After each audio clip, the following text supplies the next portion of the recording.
लेकिन ऐसा हो कि वो इसलिए नहीं बता रहे हों कि परिवार वाले घबरा जाएंगे, उनके जो समर्थक हैं, उनके जो अनुयायी हैं, प्रशंसक हैं, उनमें मायूसी छा अरे जाएगी। तो आप रामदेव के साथ तो बात कर रहे हैं ना, रामदेव से बात कर रहे हैं ना।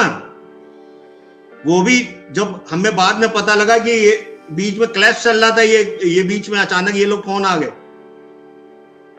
ये मैक्से अवार्ड, राजीव भाई बहुत चिढ़ते थे मैक्से अवार्ड विनर वालों से। ये वही तो बता रहा हूं, 14 नवंबर की घटना है जब राजीव भाई जिंदा थे। ये पिक्चरें सारी वही भेजी हैं आपको, डॉक्यूमेंट सारे भेजे।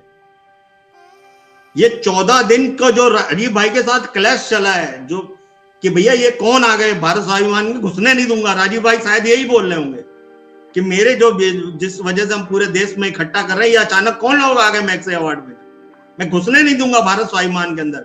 वो बोल रहे होंगे नहीं मैं घुसने दूंगा। ये झगड़ा चल रहा होगा, क्योंकि हमें तो नहीं पता, मैं अंदाजा बता रहा हूं आपको। और इसी कलेश में, इसी में ये सब हुआ है। आशुतोष जी इसको बड़े डेट वाइज समझिए। मैं पूरे और पेपर है, ये तो मैंने कटिंग्स लगाई हुई है।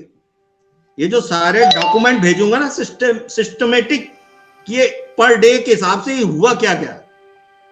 ये जो आपत्तियां हैं वो इस बात की हैं कि वो जिस समय ये मैक्से अवार्ड विनर ये स्टेज में बैठा हुआ है, जंतर मंतर पे बैठा हुआ, और राजीव भाई भी तो कहीं हैं उस समय 14 नवंबर को मध्य प्रदेश में।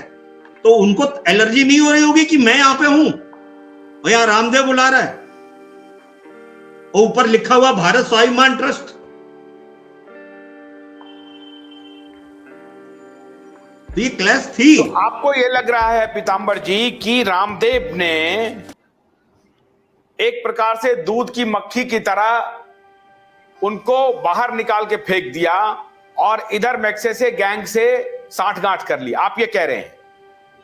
ये लग रहा है। ये जो सबूत देखिए, होता क्या है कि हर जगह मैं तो नहीं हूं, मैं तो आपको उस समय का सारा सिस्टम बता रहा हूं। भाई ये हो सकता है क्योंकि ये जो राजीव भाई को गुस्सा नहीं आएगी कि वो मेहनत कर रहे हैं भारत स्वाभिमान के लिए और ये मैक्से अवार्ड विनर ये लोग आ जाए। भाई जो इतनी मेहनत कर रहा है पूरे देश में, आया था स्वाभिमान ट्रस्ट के अधीन, वो रामदेव के नाम पर आया था या राजीव दीक्षित के नाम पर आया था? वो जो भारत स्वाभिमान ट्रस्ट जो बना था उसमें राजीव भाई उसके फाउंडर थे, मतलब एक तरीके के मालिक थे, लेकिन उनको एसोसिएट मेंबर बनाया हुआ था उसमें। मतलब जो आधारशिला रखी गई थी भारत स्वाभिमान की, वो राजीव भाई के द्वारा रखी गई थी, नाम डिसाइड करना और ये सिस्टम बनाना, और कर्ता धर्ता वही थे। तो ये जो अभी क्या है कि लोग पता है लेकिन नहीं जोड़ पा रहे, नहीं समझा पा रहे, यही हो रहा है। लेकिन मैं आपको जो आशंकाएं बता रहा हूँ, ये सारी चीजें इसलिए बता रहा हूँ क्योंकि ये डेट वाइज अगर जोड़ा जाए तो इसके पीछे का जो ड्रामा है वो हम समझा जा सकता है। एक मिनट रुकिए।